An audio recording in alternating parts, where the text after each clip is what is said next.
BrandTotal is kind of filled what I've thought has been a blind spot for quite a long time, which has been, we kind of know what companies are doing on TV, on radio, above the line, but what are they doing in the social space, particularly on Facebook, and how are they, probably going towards the end of this piece, integrating that with search to build, something that not only builds a brand very quickly, but also drives commercials off the back of it in real time in some cases. So I think there's a lot of areas that BrandTotal's brought to life for us. We tend to look monthly as a start point. So what's going on? What's our monthly pulse in the market?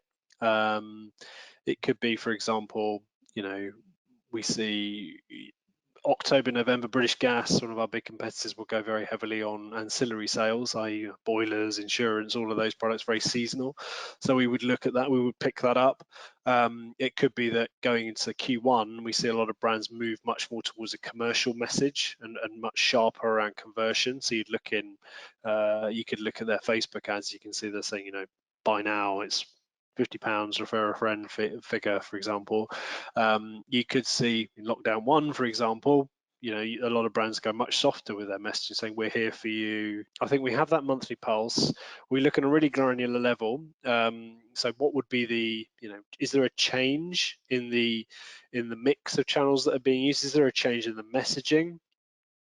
We look at that consistently, but I would say that ahead of that, we have a kind of baseline, so we know what they're doing. We know their broad MO across their the channels they use. We kind of know what the strategies of our competitors are now. I think BrandTotal's given us a lot of information there, but there's also a need to track that, to monitor it, to feed it into the conversation. Are there big changes? Not really. I think it's more about focusing what's been happening and what have they been doing in January and February, for example. You can start to see different patterns of ads, you can start to see different messages they're pushing.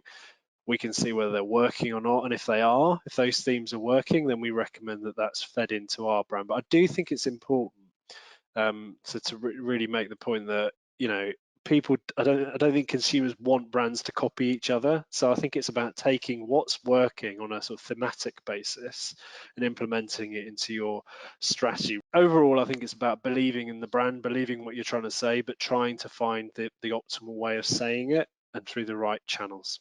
It's a blind spot for a lot of companies. I mean, Facebook is a hugely powerful channel, probably the most powerful channel, I think, in a lot of different sectors. So I think you can use it to really eliminate that blind spot, and I think it's given us that kind of strategic baseline going, oh, okay, those brands are doing that very well. We're potentially not doing it as well, but we've improved a huge amount.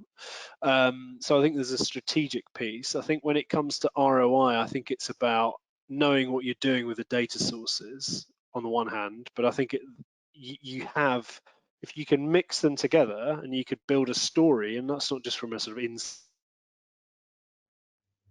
vanity perspective, but can you build a story that's saying this is working from a commercial perspective, so we can see we're winning more customers here, we can see it's because of this ad, we can see it because of this messaging, we can actually drive it through our search channels, then that's where it starts to have a lot more tactical value on an ongoing basis. So 2 levels, I think. There's a strategic bit, which is what's going on, what do we need to do, where do we need to get to, and you kind of discover that within the first 6 months, but then I think the value becomes, okay, so what's going on, how are things changing over time? And they might not be big light bulbs, but at the same time they incrementally help.